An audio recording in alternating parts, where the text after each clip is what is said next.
बैठो।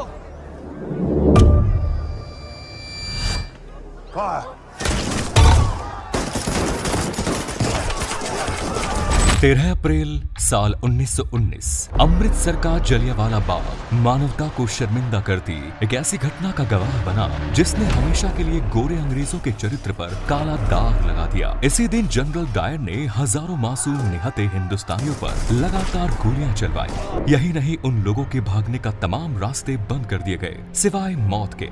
उनके पास कोई रास्ता नहीं था। आगे जाकर क्रांतिकारी उधम सिंह ने जलियांवाला बाग हत्याकांड में गोली चलाने का आदेश देने वाले जनरल डायर को गोली मार दी और इस हत्याकांड का बदला ले लिया। लेकिन ये सवाल फिर खड़ा हुआ कि क्या सच में मरने वाला वही व्यक्ति था जिसने उस बाग में गोली चलाने का आदेश दिया? आखिर क्या है इस हत्याकांड के पीछे की क्रूर सच्चाई? वो कौन से सर्कमस्टेंसेस थे जो इस घटना के लिए जिम्मेदार थे? आज के इस हिस्से में हम जानेंगे दिल दहला देने वाली इस घटना की एक सच्ची घटना। हमारे साथ आखिर तक जरूर बने रहिएगा ताकि आज की पीढ़ी भी जान पाए कि आजादी उतनी भी सस्ती नहीं है जितनी आसानी से आज हम इसे एंजॉय कर रहे हैं।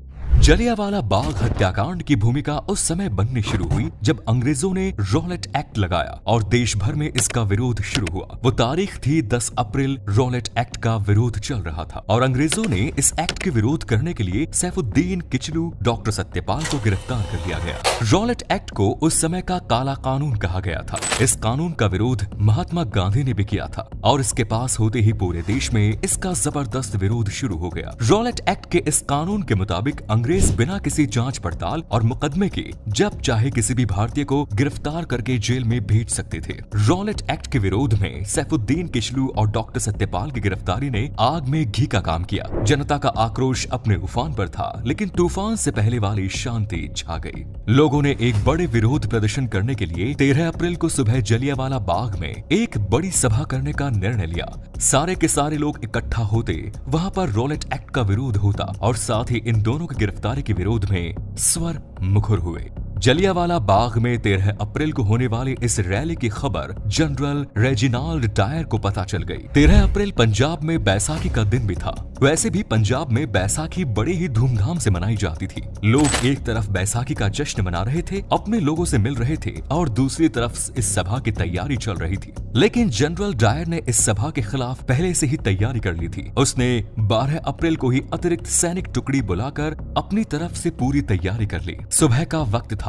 लोग बैसाखी के त्योहार के चलते खुशियां मना रहे थे और अपनों से मेल मिलाप करने के बाद लगभग 25,000 लोग जलियांवाला बाग में आम सभा के लिए इकट्ठा हो गए। इधर जनरल डायर भी अपनी पूरी सैन्य टुकड़ी लेकर जलियांवाला बाग की तरफ चला गया। जलियांवाला बाग में भीतर जाने का एक ही रास्ता था। लोगों की शहर सभा हो चुकी थी और उन्हें मालूम भी नहीं था कि कब जनरल डायर अपनी पूरी की पूरी सैन्य टुकड़ी लेकर अंदर दाखिल हुआ और उसने जलियांवाला बाग के मुंह पर तोप रखकर उसने बंद कर दिया। इसके बाद अपने सैनिकों की पोजीशन लेने के बाद जनरल डायर ने सीधे लोगों पर फायर का आदेश दे दिया। बिना किसी चेतावनी के, बिना एक शब्द बोले जनरल डायर के आदेश का पालन करते हुए सैनिकों ने अपनी अपनी बंदूकों का मुंह खोल दिया और लगातार गोलियां लोगों पर बरसने लगी। जलियांवाला बाग में जनरल डायर 50 राइफल और इतनी ही खुखरी लेकर पहुंचा था। इसका मतलब है कि वो पहले से डिसाइड करके आया था कि उसे क्या करना है। जवानों ने इस दौरान लगभग 10 मिनट में 1600 राउंड फायर किए। लोगों को न संभलने का मौका मिला और न बचकर भागने का।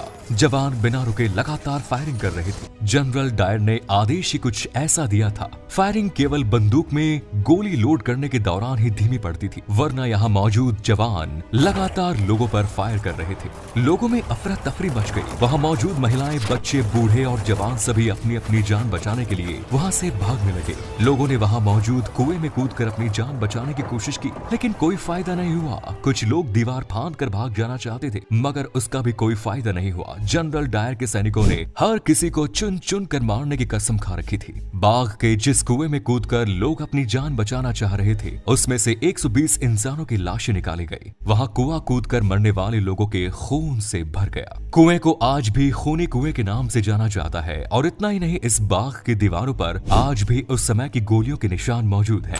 लगातार 10 मिनट हुई इस अंधाधुंध फायरिंग के बाद जनरल डायर राक्षसों की तरह हंसता हुआ वहां से बाहर चला गया। इतना ही नहीं, अमृतसर की सड़कों पर जो भी भारतीय उसे नजर आता वो उसे भी गोली मार देता।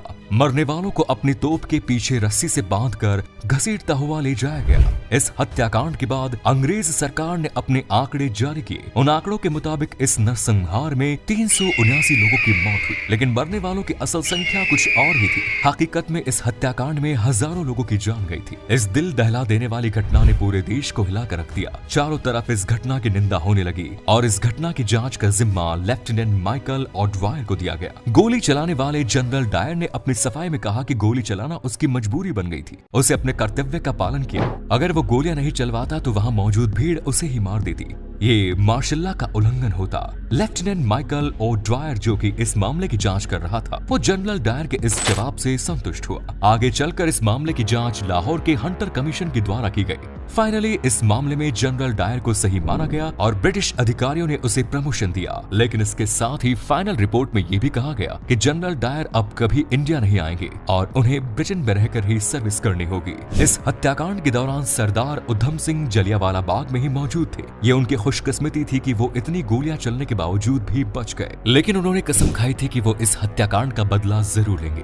लेकिन इस हत्याकांड के मुख्य आरोपी जनरल डायर की साल 1927 में एक बीमारी के चलते मौत हो गई थी। लेकिन इस मामले की जांच करने वाला लेफ्टिनेंट माइकल ऑडवायर अभी भी जिंदा था। इधर उधम सिंह प्रतिशोध की आग में जल रहे थे। वो एक गरीब परिवार से थे। उन्होंने गदर पार्टी ज्वाइन की। उनके सिर से माता पिता का साया तो पहले ही उठ गया था, लेकिन उनका लक्ष्य तो माइकल ऑडवायर था, जो कि लंदन में था। जैसे ये जानकारी उन्हें मिली, वो लंदन जाने का जुगाड़ लगाने लगे। उन्होंने बढ़ई का काम करना शुरू किया और कुछ पैसे इकट्ठा करने लगे।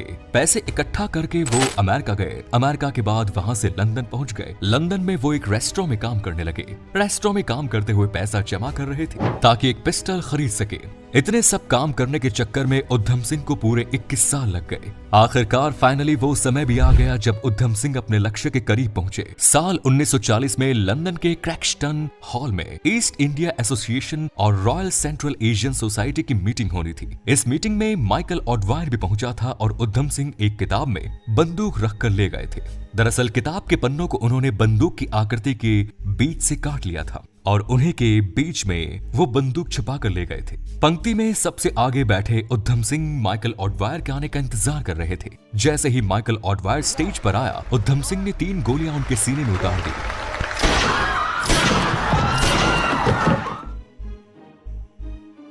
वो वहां से भागे नहीं बल्कि वहीं खड़े हो गए और उन्होंने कहा कि 21 साल बाद जलियांवाला बाग हत्याकांड का बदला ले लिया। उधम सिंह ने वहां अपनी गिरफ्तारी दे दी। इसके बाद 31 जुलाई 1940 को उन्हें फांसी दे दी गई। यहाँ ये बात ध्यान देने लायक है कि जलियांवाला बाग हत्याकांड से जो 2 अंग्रेज अफसर जुड़े हुए थे, उनके नाम काफी मिलते जुलते थे। उनमें से एक जो असली गुनहगार था वो पहले ही अपनी बीमारी के चलते मारा गया, जबकि जिसने गुनहगार को जांच के दौरान बचाया उसे अमर शहीद सरदार उधम प्राणों की आहुति दी है। ये आजादी हमें बड़ी ही मुश्किल से मिली है। अब ये हमारा फर्ज है कि हम इस आजादी को हमेशा बनाए रखें। उम्मीद है ये वीडियो आपकी उम्मीदों पर खरा उतरा होगा। धन्यवाद।